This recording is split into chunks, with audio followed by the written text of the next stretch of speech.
Olá, tudo bem com vocês? Hoje o vídeo é um pouco diferente. Eu, eu admito que para fazer esse vídeo eu tive que tomar bastante coragem, porque digamos que é um vídeo que eu penso a fazer já há um tempo, né? Mas tem coisas que a gente sabe que precisa fazer, mas a gente vai adiando, né? É o caso desse vídeo, tá? Vocês já vão entender por quê. Então, voltando aqui, eu vou explicar para vocês do que se trata. Não é um vídeo de dicas, né? Não tem nada a ver com o Mundo Reborn. É um vídeo que é mais pessoal, porém eu creio que é de utilidade pública, né? Tem coisas que são pessoais e a gente não tem necessidade, né? Ninguém quer saber. Mas esse assunto é um assunto muito importante, tá? No caso, eu orei antes de fazer esse vídeo, tá? Para vocês terem uma noção. Eu sou cristã, né? Eu sigo Cristo, tem gente que fala evangélica, tem gente que fala crente. Enfim, eu sigo Cristo, eu sou cristã. Eu vou numa igreja aqui na minha cidade, né? Que é uma igreja batista, uma igreja um pouco mais tradicional. Mas, independente de denominação, porque Cristo não, quando ele veio na Terra, ele não criou nenhuma igreja, ele não criou nenhuma denominação, né? Isso é coisa dos homens. Então, assim, para deixar bem claro, né? O que eu sigo, o que eu acredito. O meu manual de conduta, então, ele é baseado na Bíblia, é o que eu creio. Mas nem sempre foi assim, tá? Eu tô convertida, deixa eu ver, tem acho que uns 6 anos, provavelmente, 6 anos por aí.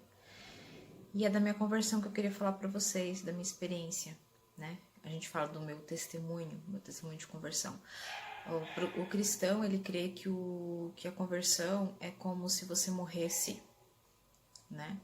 O velho homem morre e nasce uma nova criatura, né? Nova criatura é. E realmente é desse jeito.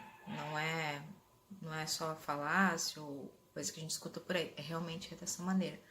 Foi o que aconteceu comigo, tá? Então, assim, eu tenho algumas coisas para falar aqui bem importantes que eu acho que vai elucidar, vai ajudar algumas pessoas, eu creio, né? Torço para isso. Vai tirar muita gente, vai tirar talvez a venda de algumas pessoas, assim como as escamas caíram dos meus olhos quando eu soube da verdade, né? Então, mas para começar, eu acho bom falar do meu testemunho, né? Como que aconteceu. Eu anteriormente, né, eu nasci em lar católico, mas eu não era praticante, né? Porque eu nunca vi, né? O católico, ele pode ser católico e não praticante. Eu não sei como uma pessoa é de uma religião não é praticante dela, mas enfim, não vou julgar, né? Minha família, muitas pessoas ainda são, né, católicas, uns praticantes, outras não, mas enfim. E eu nasci num lar católico. Porém, não sei se vocês já perceberam, mas os católicos, eles têm essa coisa assim do sincretismo, né? Daquela mistura, tipo, a gente era católico, mas a gente ia no centro espírita, né? Então, o católico vai às vezes ler uma carta, fazer uma benzedura. É normal pro católico, né? Esse sincretismo, essa mistura. Pro cristão, não que o católico não seja cristão, tá? O católico crê em Cristo, mas alguns não da mesma forma que eu creio. A gente fala sobre isso depois. Então, nasci num lar católico, não praticante, porém fiz primeira comunhão, não fiz a crisma porque eu já tinha uma idade para decidir, né? Minha mãe deixou eu decidir e eu não quis fazer. Então eu não fiz. E aí eu comecei a ter muitas dúvidas. Eu sempre fui uma criança muito curiosa, demais. E engraçado que sempre puxando para esse lado do mistério, do oculto, do espiritual, isso sempre me fascinou. Então eu buscava muita coisa, muita, né? Eu conversava com, por exemplo, tinha acesso a um padre, né? Ou as freiras, né? E perguntava um monte de coisas e eles ficavam com o cabelo em pé. E na verdade eu só conseguia mesmo com isso é que as pessoas me olhassem torto, né? E achassem que eu era estranha. A verdade é essa.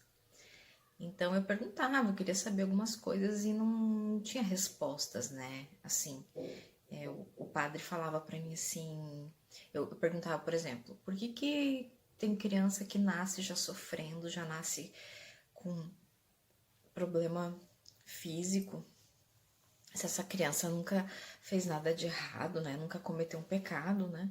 Por que essa criança nasce com um fardo desse? E o padre falava que era porque Deus queria, né? Foi a resposta que ele me deu. É uma pergunta difícil, né? Também. Mas enfim, e aquilo, né? Ah, e daí mandava eu rezar não sei quantas. Eu sei que eu sempre rezava mais Ave Maria que as outras crianças. Acho que o padre achava que eu era meio mal assombrada, né? Essa menina aí é estranha.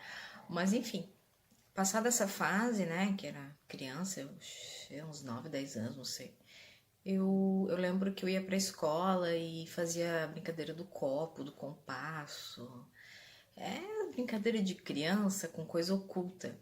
Como tem hoje, as crianças também buscam na internet essas coisas, a curiosidade, né? A fase que a gente quer ver filme de terror, que de alguma maneira tá buscando alguma coisa, né?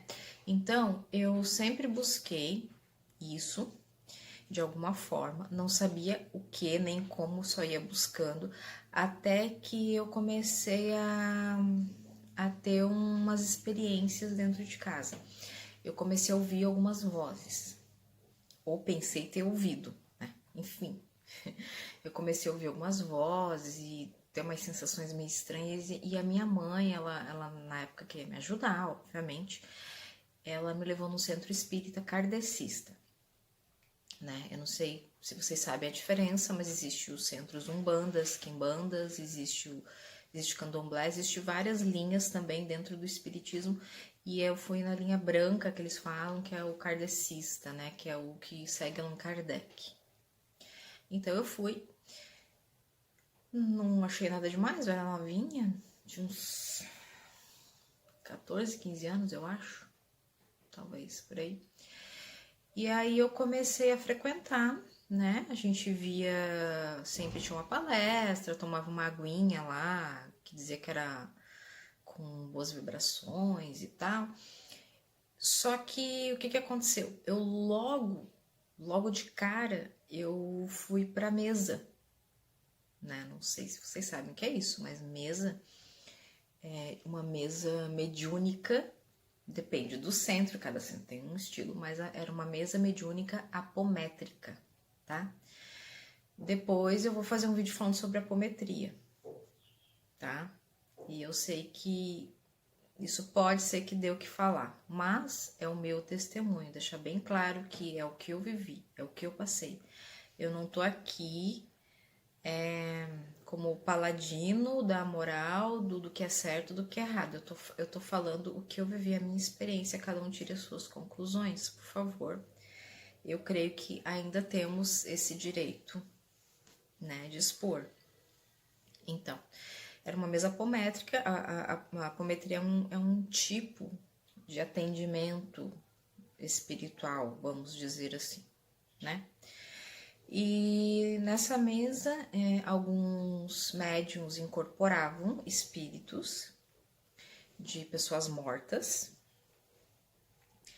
para atender, para ajudar, para mandar essas pessoas para a luz, para encaminhar, porque eles diziam que algumas pessoas morrem e ficam vagando por N motivos, porque são apegadas ao materialismo ainda, ou porque são apegadas a pessoas que ainda estão aqui na Terra. Enfim. E aí eu assisti, né? Eu fiquei assistindo, mas logo falaram pra mim que eu tava ouvindo vozes e tava passando por tudo aquilo porque eu era médium. e eu tinha que desenvolver a minha mediunidade. Que aí eu ia ser feliz, aí eu ia ficar bem.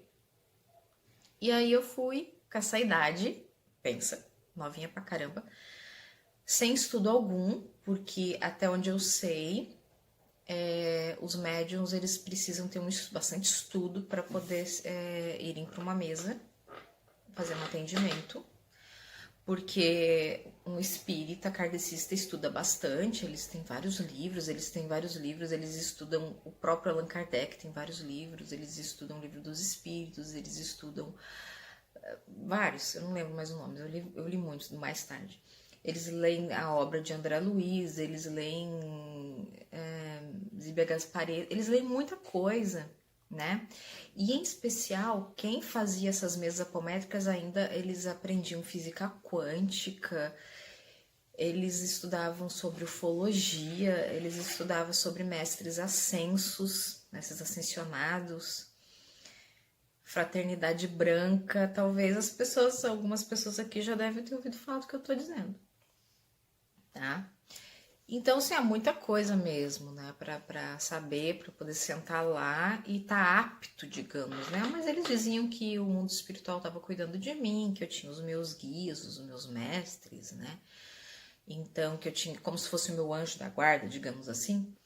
E aí eu podia estar fazendo isso que ia ser bom pra mim. Então eu comecei. No primeiro dia, quando eu fui pra casa, depois, né, eu até não fiquei tão assustada, não era nada, né, não vi nada demais. Eles simplesmente, parece, né, assim, eles diziam que a pessoa falava um pouco diferente, porque encostava no espírito, né, não incorporava, não entrava dentro dele, né, eles diziam que no centro espírita não era, né, no kardecista não era permitido o espírito entrar no corpo da pessoa, que na verdade o espírito encostava só para passar informações e que isso tudo era porque eles estudavam muito para não permitir isso, né? Como no Umbanda, Quimbanda, Candomblé, existe isso, né? Da pessoa, eles incorporam os guias, os espíritos, e eles ficam inconscientes, o espírito comanda totalmente a pessoa. Então, no centro kardecista isso não acontece, tá? E aí, eles faziam uma espécie de doutrinação, né? Conversavam com aquele espírito, explicavam para ele o que estava acontecendo, para ele ir para a luz, ele era encaminhado para a luz. Ou às vezes uma pessoa chegava lá com problema de bebida, com problema familiar, problema de dinheiro, enfim, muitos problemas. E não, tem fundo espiritual, sim. Você tem um obsessor, que é um espírito que está aqui te incomodando, né? Não deixa você prosperar, porque você, numa vida passada, fez isso para ele, então ele volta para te incomodar. Era muita coisa, assim, diferente que acontecia, né? N possibilidades de problemáticas que podia acontecer dentro do centro espírita. E aí eu comecei a frequentar e comecei a participar. E como eu falei para vocês, no primeiro dia que eu voltei para casa, eu fiquei muito perturbada, eu tive muitos sonhos, eu via as vozes aumentaram, a minha cabeça virou um turbilhão, ficou muito estranho. Eu via muitas imagens, quando eu fechava os meus olhos, eu via muitos olhos, caras, imagens e muitas coisas embaralhadas. Para mim piorou, mas depois de uns dias, eles falaram que isso era normal, depois de uns dias, isso realmente estabilizou. E eu comecei a me sentir refém de ir no centro, porque eu precisava ir no centro e precisava desenvolver, e eles diziam que isso era um chamado, que eu tinha escolhido esse chamado e que mesmo que eu de repente não tivesse escolhido, eu tinha que seguir esse chamado, porque isso fazia parte da minha evolução, né? Eu precisava evoluir espiritualmente, ajudar outras pessoas, enfim. Era uma forma de eu pagar coisas que eu fiz na vida passada por umas pessoas também, né? Porque dentro do espiritismo eles acreditam que o que salva a alma da pessoa são as boas obras. Então, não era mais do que a minha obrigação estar ali fazendo aquilo. E realmente eu fiquei muitos anos, né? Eu participei mais de um centro, né? Eu participei. E eu cheguei a estudar bastante. Dentro do centro eu cheguei a fazer algumas iniciações Eu fiz Reiki, tá? Que não tem a ver com, né? Nem todo espírita é reikiano, né? E nem todo reikiano é espírita, tá? Reiki é uma outra coisa, mas eu acabei fazendo tipo uma transfusão de energia. Mais tarde eu me mudei de cidade, daí eu vim pra onde eu tô hoje, né? Eu comecei a participar de um outro centro. Eu não vou dar nomes aqui, tá, gente? Porque eu também não vou expor. São pessoas que eu amo, pessoas que eu não converso há muitos anos, mas que eu gosto muito delas. E apesar de eu achar que tudo isso é um engano, que para mim foi um engano, me fez muito mal, eu respeito a opinião de cada um, né? E eu oro por elas e tudo mais, e cada um escolhe aquilo que deseja. Tranquilo. Por isso eu não vou falar nomes nem lugar, né? De onde que é. Mas enfim, o que aconteceu? Eu passei pelo espiritismo, tá? Tive essa fase, depois eu parei e eu fui para São Paulo. Mas quando eu fui para São Paulo já tinha parado faz tempo. Eu fiquei um pouco desacreditada com o andamento de como funcionava e eu comecei a ter dúvidas se tudo aquilo que estava acontecendo era real, né? Apesar de ter conhecido muitas pessoas e foi bacana, né? Eles fazem um trabalho muito legal, assim, um trabalho fraternal, um trabalho de doações, sopão, eles, enfim, eles ajudam muita gente. Mas não é disso que a gente está falando aqui, né? A gente está falando da parte espiritual mesmo, da crença, né? Tudo mais. Passado esse tempo eu fui para São Paulo e lá eu fiquei um tempo sem ir a lugar algum. Eu cheguei aí em algumas igrejas no decorrer desse né, até os meus 32, 33 anos mais ou menos, ali na época que eu me converti. Eu fui em algumas igrejas e tudo, eu cheguei a aceitar Jesus, né? Vem aqui na frente, aceita. Na minha cabeça eu pensava assim, eu já aceitei Jesus, né? Eu estudei sobre a vida de Jesus, inclusive, e tudo. Mas assim, Jesus para mim eu conhecia de ouvir falar, né? Eu lia sobre ele era um mestre, ele era mais um mestre, né? Então não conhecia como conheço hoje. E aí depois, quando eu fui para São Paulo, eu comecei a pesquisar na internet, a minha busca, né? Voltou aquela ânsia e eu comecei a pesquisar mais. Aí foi quando eu achei um blog. Esse blog era sobre ufologia. Aí eu lembrei que eu havia estudado sobre ufologia, tinha, né, estudado alguma coisa sobre mestres ascensionados, que eles eram, não deixavam, né, alguns eram extraterrestres, alguma coisa assim. Então eu comecei a estudar mais e realmente isso me chamava bastante atenção, né? Eu tinha algumas teorias na minha mente e tal. Aí comecei a estudar e esse blog, ele falava sobre ufologia, mas ele começou a transmitir mensagens como se fossem mensagens psicografadas, mas não eram bem psicografadas, de vários outros mestres ascensionados, uns que eu não conhecia. Tinha até um mestre que era como se fosse Cristo, né? Como se fosse Jesus escrevendo e tal. E eu comecei a ter várias experiências, né? Eu tive já tinha vindo de um período de várias experiências e coisas assim que haviam acontecido comigo, mas até então não tão fortes, né? Eu tive experiências assim em sonhos, eu vi muitas coisas, eu presenciei, e eu sozinha, né? Sem aquela sugestão de uma outra pessoa, de repente numa palestra, falar agora você vai ver tal coisa, agora. Não, eu tive essas experiências e normalmente eram assim, eu lia quando eu lia as cartas que vinham, eram cartas enormes, né? De um mestre tal, nanana. Alguns eram pessoas da Terra que morreram e outros eles diziam que eram seres de outros planetas. E toda vez que eu lia aquele material, eu entrava num tipo de transe, era uma coisa muito estranha, né? E eu fiquei um bom tempo naquilo ali. Eu creio que quase uns 2 anos lendo, estudando aquilo a fundo, né? Fui me aprofundando. E ali tinha um grupo de pessoas. Tinha pessoas de Portugal, pessoas de vários lugares do Brasil, Reino Unido. E lugares de outros países também. E eu não cheguei a conversar, assim, com ninguém, né? Que eu me lembre, assim, talvez pouca coisa. Acho que com uma moça de Portugal, eu acho que eu conversei um pouco com ela. Mas eles tinham muitos podcasts também que a gente ouvia.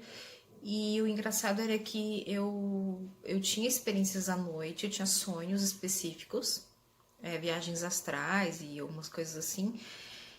E quando no outro dia as pessoas escreviam, ou a própria pessoa que cuidava do blog escrevia as experiências do que tinha acontecido e fechava, sabe? Era uma coisa muito curiosa.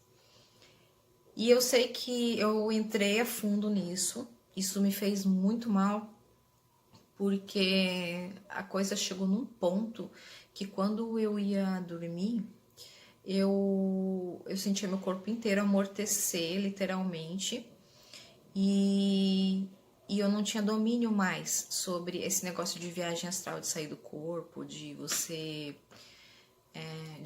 dormir quando você tá com sono. Não, eu dormia porque o meu corpo entrava num torpor, assim, ele ficava todo amortecido e eu era como se fosse estragada mesmo, é uma coisa assim, bem horrível que acontecia. E aí eu sonhava, ia para um lugar e tal. E a viagem astral é quando você, né? Porque muita gente fala, isso era coisa da sua cabeça, né? Pelo amor de Deus.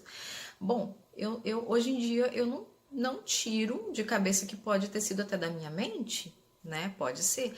Mas na viagem astral, quando você sai do corpo, você olha e você vê seu corpo, você vê o lugar onde você estava e tal. Então é uma coisa bem doida, tá? Eu não sei se vocês vão querer saber mais sobre isso depois, mas enfim. Também não vejo uma necessidade de né, aprofundar num negócio desse. Mas enfim, eu sei que de repente o cara no qual era o veículo, né, que era o cara que escrevia, ele foi preso lá na França.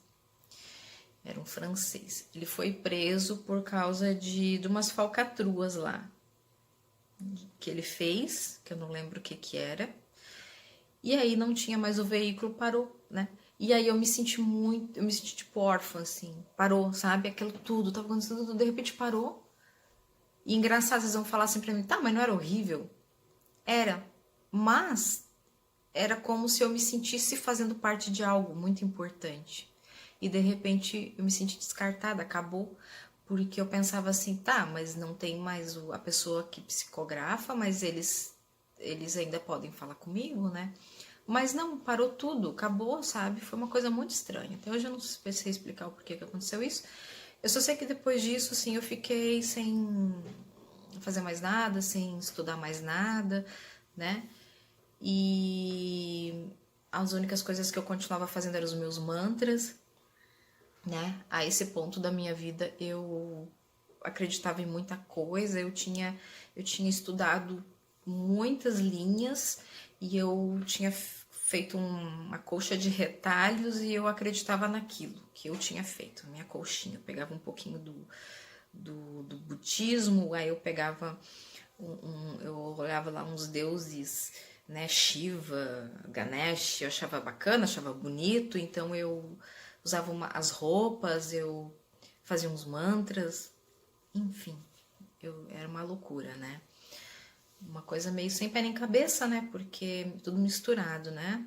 E eu acreditava que todos os caminhos levavam a Deus, não importava o caminho que você trilhava. Era o que eu acreditava. Mas a verdade é que eu estava totalmente cheia de informação, a minha mente estava cheia de informação, de doutrinas e de coisas, mas o meu coração estava uma pedra, né? Era uma pessoa totalmente egoísta, totalmente arrogante, totalmente orgulhosa, muito triste, muito depressiva, muito dura, né? E eu podia ir para qualquer lugar, fazer qualquer viagem, ganhar qualquer presente, mas eu não me sentia feliz, essa era a verdade. Essa busca, por tanta busca, era para preencher um vazio, né? A religião é para preencher o vazio, né? Porque a religião é para se religar a Deus, a nossa religação, quer dizer, a gente foi desligado no momento. E a gente quer religar, por isso que o homem inventou a religião, para se religar com Deus, e foi isso que eu tentei fazer minha vida inteira, e não consegui. E aí eu me sentia muito vazia, muito mal mesmo, né? E eu busquei, eu tentei em relacionamentos, às vezes, né, também eu me relacionava com uma pessoa e eu achava que aquela pessoa ia resolver meus problemas e tal. O que acontece com muitas meninas, né? Elas colocam toda a carga emocional, todo aquilo que elas precisam, aquele vazio, elas põem numa pessoa, às vezes põem no trabalho, às vezes põem num vício. Enfim, né? As pessoas tentam preencher isso. Eu também tentava, mas tentava mais com isso, né? E aí acabou, né? E ali eu fui pro fim do túnel mesmo. Eu não percebi, mas eu tava indo aliás, eu tava indo pro buraco mesmo. E aí eu voltei, nesse tempo eu voltei para Balneário. E aí eu fiquei muito mal mesmo, tá? Fiquei muito mal, aconteceu muita coisa na minha vida. E eu entrei num turbilhão, né? Eu fiquei muito depressiva mesmo, eu tentava preencher o meu vazio, sei lá, eu ia na praia, né, porque o lugar que eu moro é um lugar muito bonito, mas eu não me sentia bem, eu percebi que não era o lugar, eu achava que era o lugar, mas não era o lugar, não importava, o lugar era dentro de mim, né, e eu olhava para dentro de mim e eu não me encontrava. Então foi quando voltei a pesquisar, de novo, fui pra internet. Aí quando eu comecei a pesquisar na internet, eu achei lá um vídeo de um pastor, né, dos anos 90, um pastor que, nos 80, 90, é um pastor que fez muito sucesso, né, hoje em dia ele não tá mais em igrejas, mas ele tá na internet, aí, né, ele ensina muito pela internet, eu cheguei a conhecer ele pessoalmente, é uma pessoa muito, muito bacana, uma pessoa que tem muito conhecimento, né, muito sábio. O nome dele é Caio Fábio, né, muitos de vocês devem conhecer, o nome dele é muito conhecido. Eu sou muito grata à vida do Caio Fábio, né? As pessoas chamam ele de reverendo, né? Porque o Caio Fábio tava lá fazendo um vídeo e graças a Deus o Caio Fábio não tinha pinta de pastor, porque ele tava simplesmente com o cabelo dele comprido, com a barba dele, com aquela voz tranquila falando. Ele não tinha um estereótipo de pastor, porque se ele tivesse, eu tinha muito preconceito, entendeu? Eu era bem arrogante, eu tinha muito preconceito. Então, se eu visse, eu já ia tirar, não acreditava, né? Eu achava que pastor era só para arrancar dinheiro, né, da gente. Não que não exista isso, mas... Enfim, a gente não pode generalizar tudo, né, gente? Existem ótimas pessoas. E eu comecei a ouvir e aquela voz me envolveu, porque o modo como ele falava, ele era muito carinhoso, né? Ele estava respondendo alguns telespectadores ali, aliás, espectadores que estavam fazendo perguntas, ele estava respondendo. E aí eu vi um vídeo dele, daí eu comecei a puxar, eu já fui lá, já escrevi Caio Fábio no YouTube, já comecei a ver os vídeos deles. Aí de repente tinha um vídeo que ele tava falando com um pai de santo. Eu falei, tipo, o que tem a ver pai de santo? Ele tá respondendo, né?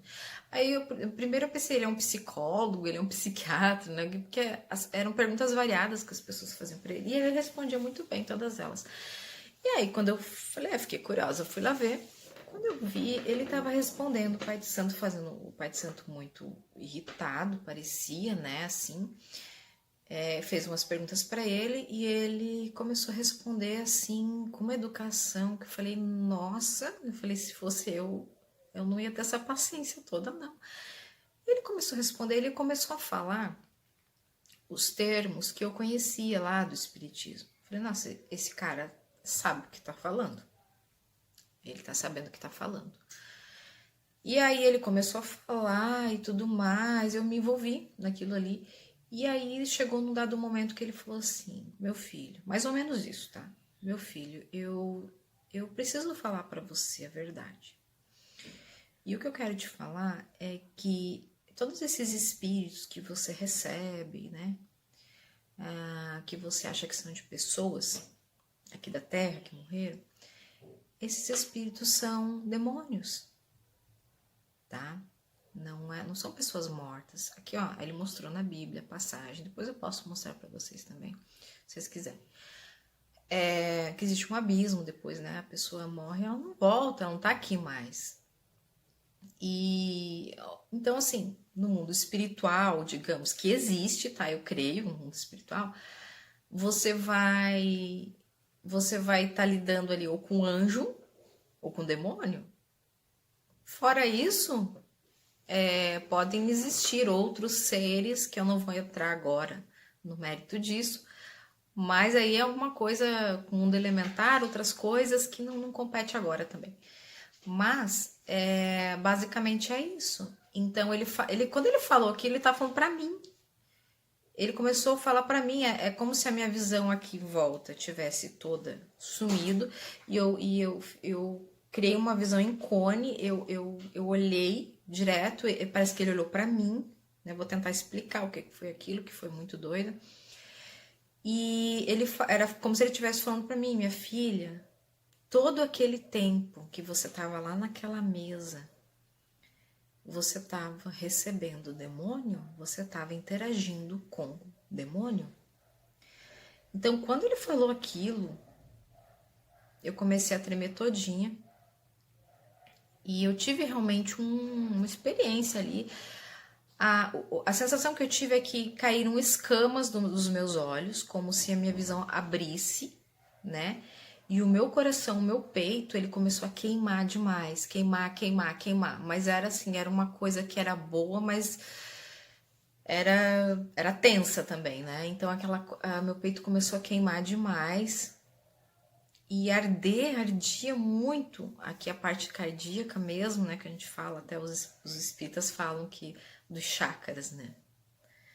Do chakra cardíaco, né? E então essa região que a gente chama, né, de coração aqui, começou a queimar muito e eu comecei a chorar e de repente foi tipo uma epifania mesmo. Naquele momento eu entendi tudo, eu entendi que aqueles anos todos foram um engano, no sentido de não de tudo que eu aprendi, porque eu acho que tudo é válido. Hoje em dia eu vejo que tudo que eu aprendi lá atrás foi válido, sim. Mas para mim saber o que não fazer e para mim estar aqui hoje falando para vocês isso, entende? Não para ensinar como doutrina, não, porque aquilo ali para mim foi doido demais e naquele momento eu me rendi, eu entendi quem era Jesus, entendeu?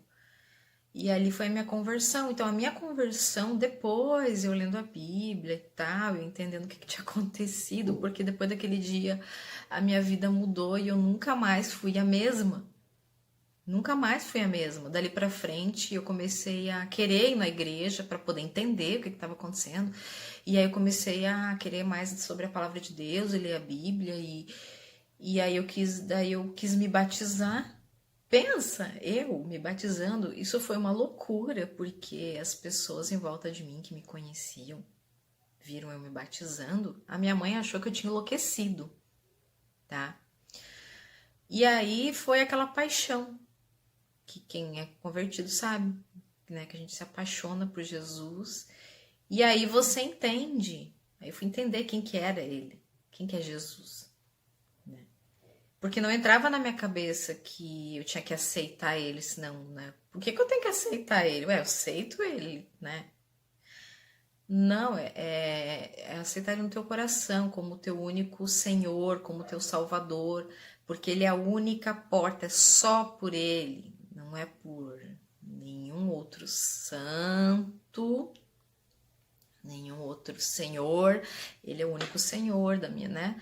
Então foi ali eu entendi, eu falei, não, Jesus é Deus, Jesus não é só Filho de Deus, Ele é Deus que se fez homem, se fez carne, desceu até aqui na Terra, teve uma experiência humana, até para poder se identificar com a gente e saber o que que a gente passa, ou seja, Deus virou homem, Deus se diminuiu para poder ser homem, para poder, sabe, poder se identificar conosco, poder fazer toda, né, toda a obra do Calvário, tudo que aconteceu por amor. Aí eu fiquei, eu não entendi até hoje, né, a gente não entende esse amor louco que Deus tem por nós, né? E aí ele deu o único filho dele, o único filho que ele tinha, o filho amado dele, ele deu em sacrifício por nós. Então, assim, é muito doido, entendeu? Então, assim, de todas as experiências que eu tive, né? Eu falei para vocês aqui pouca coisa, mas acho que dá para vocês terem uma noção, né? A minha busca era muito grande, assim. Eu nunca tive, assim, ó, eu nunca mexi com nada de magia negra, a minha curiosidade não foi tanta, né? Mas eu nunca fui pro lado negro. Eu achava que eu não tinha ido, né? Mas, assim, eu nunca fui, por exemplo, eu nunca fui num centro de... O espiritismo foi só o kardecista, eu nunca fui em mesa de umbanda, nunca fui num quimbanda. Não tô dizendo que eles são piores do que para mim. Hoje em dia, para mim, gente, sinceramente, é minha opinião, mas é tudo a mesma coisa. Só se mostra de formas diferentes, com nomes diferentes. Mas quem tá por trás é a mesma pessoa, é o mesmo ser, tá? Então, assim, eu queria deixar para vocês esse testemunho. E vamos ver, né, como é que isso vai repercutir, porque é um vídeo que eu nem falei para ninguém que eu ia fazer. Na verdade, eu tô encorajando a fazer e eu falei assim, vou fazer agora e pronto. Então eu vim aqui, sentei, do jeito que eu tava em casa, né, e fiz. E talvez, a partir desse eu faça outros. Se houver a necessidade, se as pessoas me perguntarem, algumas alunas minhas me pediram para falar sobre depressão, sobre o que eu fiz para né, me ajudar na minha depressão, que hoje em dia ela é bem contornada, né, bem controlada, eu nem tô tomando remédio no momento. Muitas delas têm problemas com síndrome do pânico, crise de ansiedade, com uma própria depressão mais crônica, outras mais agudas, né? Tem gente aí que tem outros problemas ligados à mente, né? Então, elas me pediram para falar. Hoje eu não vou falar sobre isso, porque senão o vídeo vai ficar enorme. Para vocês é que, hoje em dia, tudo que aconteceu comigo foi muito válido, como eu falei para vocês, para poder falar para as pessoas o que não fazer, porque eu passei por várias coisas, então hoje em dia eu vejo pessoas entrando nessa e eu tenho que falar, eu não consigo ficar quieta diante de tudo que eu passei, de tudo que eu vivi, entende?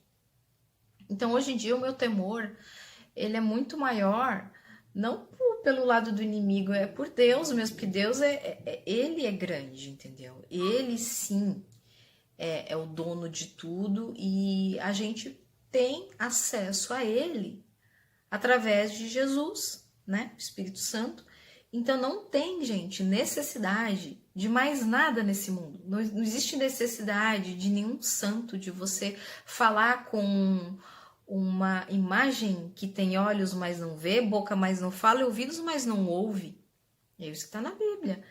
Além de ser um pecado, é proibido isso. Por que é proibido? Porque o Senhor já sabia que a pessoa que fizesse isso, por trás dessa imagem, muitas vezes ia ter o quê? Uma entidade demoníaca manipulando a pessoa, né? Porque o inimigo faz sinais e maravilhas também. Ele pode fazer para te enganar. Mas para quê? Para que você vai falar com uma imagem? Para que você vai seguir um mestre ascensionado, porque eu estou estudando sobre os seres, sei lá, de Sírios, os sirianos, os vegalianos, os reptilianos, gente, pra quê, sabe? Eu não sei o que, Saint-Germain, Metatron, não sei o que, dos 7 raios, Fraternidade Branca. Gente, não precisa de nada disso, nada. É só você ir pro seu quarto, dobrar o seu joelho e pedir para falar com Deus. E falar, Senhor, eis-me aqui. Me recebe. Me prova que o Senhor existe. Já experimentaram fazer isso? Experimentem. Quem não acredita, né? Quem é ateu, quem é à toa, enfim, vai lá, dobra o joelhinho lá, ou não dobra nada, senta na sua cama, fica, né? Esvazia aqui a mente um pouquinho e fala assim, escuta, se o Senhor existe, me prova, me mostra, né? A gente pode pôr a prova, não é pecado fazer isso. E ver o que acontece, né? Eu tenho certeza que você não vai se arrepender, tá bom? Então fiquem com Deus, é isso aí e tchau, tchau.